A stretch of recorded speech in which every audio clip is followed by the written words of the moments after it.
INJI, it is so nice to finally meet you. I've wanted to talk to you. I know, this has been such a long time coming. Gaslight had me in a chokehold for the entirety of 2022. It was literally, I think it ended up being my most listened of that year.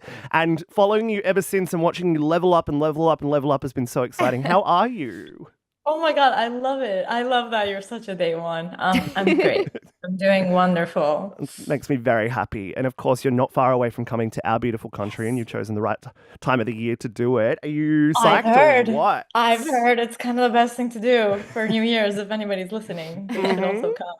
I'm so excited. I can't wait. I have so much to ask you guys too about what I should do when I'm there. Well, yeah. I just absolutely cannot wait. That was going to be my thing, because if you got a lot of time just to sort of just some INJI time just to hang Oh, out. I'm gonna stay. I have like, I think it's 6 days, 6 shows, and then I'm all the way there. So I'm staying until someone calls me back to do Perfect. something. Yes. And I don't know where to stay.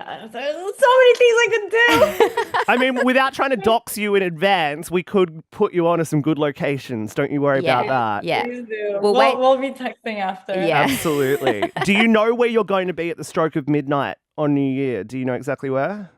So this is sad. I will be on a plane from Melbourne to Sydney because I'm playing on the same day, Melbourne at like 7 p.m., getting on a plane and then playing like 12:30 a.m. show in Sydney. Oh. I don't know. The second show was called New Year's Eve but gay.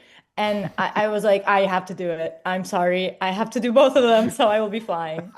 Oh, well, maybe you get a good view of some fireworks from the sky. Yeah. I don't know. That's such a good point. Yeah. I literally will probably be like, okay, Yeah. oh my God. It's like my mum's flying to Rome. She's on like an 11:30 p.m. flight on New Year's Eve. And I was like, Mum, maybe they'll give you free champagne. And it might be the same for you too. You know, it might be like, Happy New Year's, everyone. I don't know. I mean, my question, I don't think anyone else is going to be on that plane. I don't even know why planes are running at that exact time. I once got the last flight back to Australia on Christmas Eve, and it was really cute. It was like literally the last plane that landed before the 25th. And then when you got to the departures board, the only arrival left on there was like Santa. 11:59 p.m. and it was so cute. That's really cute. That's so cute. After like 2 months away from home, I was like, that's what I needed. Yeah. Landing back in Sydney, we're going to be fine. Australia feels like a perfect place for you to be, and especially at this time of the year. I mean, have you felt kind of the love from the Australian fans? Because I think there is a legion there for you. Australia was my top country this year. I have been waiting so long to come down there. I don't know. I've also heard so many great things about the crowds in Australia specifically, like already from like checking out these festivals I'm playing, like seeing everyone's comments and DMs. Like I feel like there's such a love for like especially dance music and joy and happiness and dancing. And it kind of feels like the opposite of sometimes they warn you.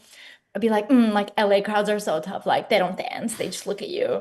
Australia, they warn you the opposite way. They're like, they're gonna be it's gonna be a bunch of like super, drunk kids running around, jumping, screaming, being very crazy.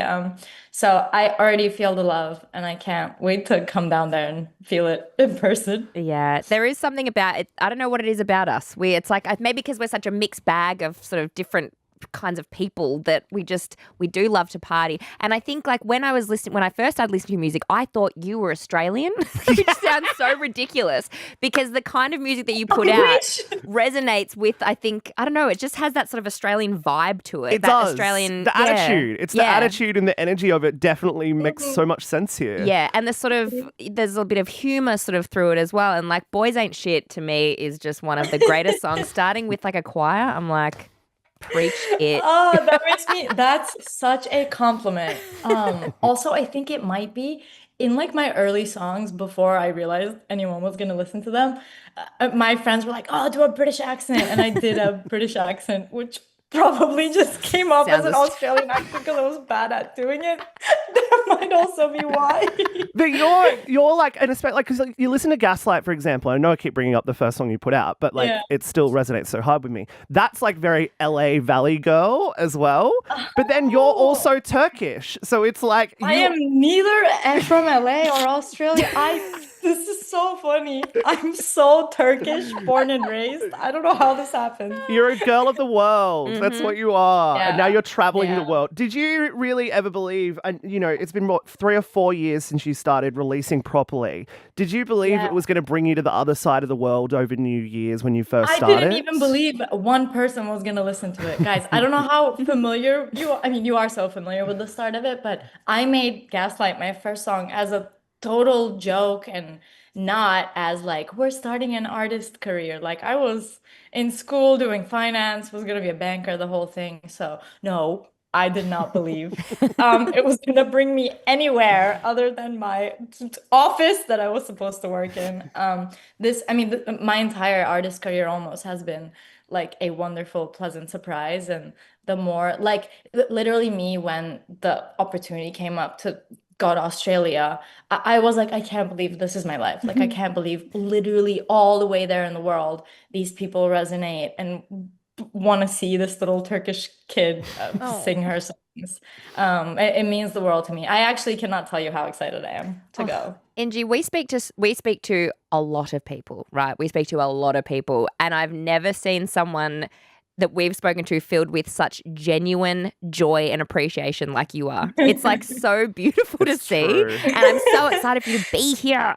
Oh, It was like I was living like a very like stressful and boring life. I was a young kid. I didn't know what I had to do, and the world like gave me this huge, wonderful slap in the face and threw music at me in the way that it did. So I think that's why I'm so joyful. Kind of that's kind of what the whole project ended up being about. It's like, hey guys, life is great. Let's go and enjoy it and dance. Life's a little bit silly. That's the kind of, Life's so silly. it's It's silly literally a joke. goofy. Yep. That's been, I think, the thing that's made me so happy about you breaking through in the way that you have is you've done it with all the right intentions. You've done it with such authenticity and like true to who you are. You've really brought fans along the way in a very genuine way as well. Like the way that you have built your career has been all the things that we really resonate with and care about as fans.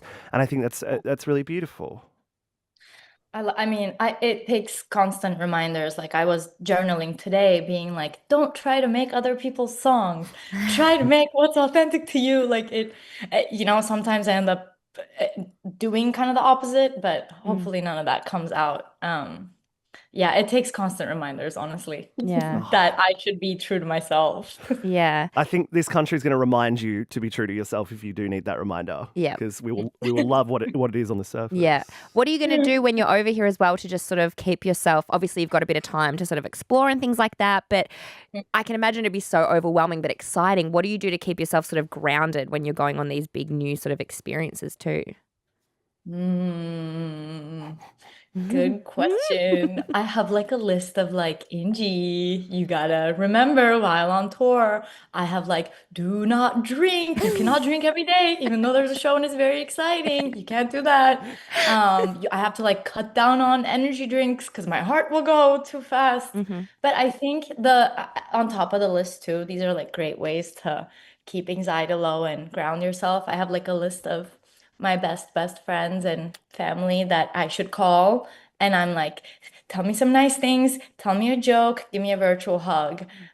Usually when I'm like in the depths of I'm touring and this is so hard and I'm so tired, it's human connection that you need. I'll hug my bandmates a lot. I hug them all the time. Yeah. And I'll call some old friends and be like, distract me. Yeah. INJI, I feel like you're the perfect person to really bring back postcards. Like you just mentioned journaling before. I think while you're over in Australia, you should bring back postcards and send back postcards to all of your friends and family. I love this idea. No one's doing postcards. Yeah, no one does postcards anymore and they're still available. So I think you actually just every day send a postcard to someone. Oh my God, I'm obsessed with that. I'm gonna do that. Should I make a whole album around these postcards? Yes! Great idea. You just gave me a great idea. Bring back real life things. Bring back Agree. letter writing to your friends. Oh my God. It's so romantic and beautiful. You know? Yeah. Whenever you I pick up, write letters, like thank you letters and birthday letters all the time. I think they're the most important thing in the world. Yeah. whenever you pick up a pen these days, though, I feel like my hand doesn't work because I do it so infrequently that I can't actually write. But if you're journaling every day, then you'd probably be able to do it quite well. Yeah, like my calendar is a calendar. I can't do Wow. Google Docs. I don't like the electronic world that much. I really need love paper and things. See, Nick always teases me because during the show I usually have a pen and I just doodle on my run sheet and I just draw little drawings and write things. And he's like, "What are you doing over there?" Because I realized it's the only time I'm ever holding a pen. So I just want to make the most of it and keep up my I skills. gotta do something with this. No. I was gonna go off a crazy tangent. No, go. Tangent. We love Go. tangents. We love a tangent. Well, okay, apparently it's a lot better to like write and journal and like do your creative pages if that's another tangent, but with a pen and paper because your brain has to slow down because of how fast your hand can go. Like if you're journaling on your computer or writing lyrics or it's very different because your fingers can move so much faster. So there's magic to pen and paper. I urge every songwriter to try writing on paper. It just slows your brain down. Get rid of these notes apps. Yeah. God damn it. No more notes app for songwriting. No, I no. want the scribbles and everything. Hey, before we let you go, we're going to play the song with Marshmello. And again, like as a day one, seeing you do a song with Marshmello is just like another crazy tick in the book. Like one of the biggest dance producers of our time. How sick is it having this song with him, man? Dude, when he DM'd me and I said, haha, are you hacked? I didn't take him seriously at all. It also was such a funny story how it came about because you know when your TikTok's in its flop era and like nobody's watching anything you're doing, Marshmello was watching. Like I had like 300 views and it was him scrolling because he was like, oh, I found you on TikTok. You wouldn't leave my For You page. And I was like, I asked him when, and it was my flop era. So you know what? You never know who's watching. You always got to put your best self out there. Um, and it was actually a song that apparently he'd been sitting on for like a while because nobody felt perfect for it. And he was like, I found you, and then it was insane, and you were such a match, and I couldn't imagine doing it with anyone else. And then once I realized he wasn't hacked and it was actually him, we got to working on the song, and honestly, it's been so fun. I've been as unbelieving of it as you have. I love the song. I adore the song. And I hope you guys like it too. We do. Of course we do. We're Australian, remember? Yeah. And again, of course you make sense for this because it's got personality in it. It's got some individuality that not every dance pop song has these days. You know, you're really bringing Yeah. yourself into this. It also weirdly was so true and specific. Like you said, like, I mean, this song came written, I changed it, I wrote to it too, but like the hook was there. I've been kissing my friends. And I was like, you know what's so silly? I just broke up with my long-term boyfriend, and my first instinct was like, my friends are kind of looking cute these days. And I like started kind of, you know, because you already like these people, they can make you laugh, whatever. I'm like, maybe we have crazy chemistry. Let me just go and kiss literally all of my friends. Yep. It was so specific to my life at the time, and like honestly, I feel like any like 20-something girl has gone through this. It's so universal, but it was very specific to me at the time. So I was like, this is perfect. God sent me the song. This is so me. It is. And now we're going to play it. And I have just loved catching up with you today. You have literally injected so much joy into our day. And We really needed this appreciate today. Aw, We needed thank this. you guys. We're crawling to the finish line. This is our last week before we Yeah. go on holidays. And so we're like crawling to the finish line and we like need these little moments of Yeah. just, you know, inspiration. Oh, that makes me so happy. I feel the same way. You're the best, dude. Thank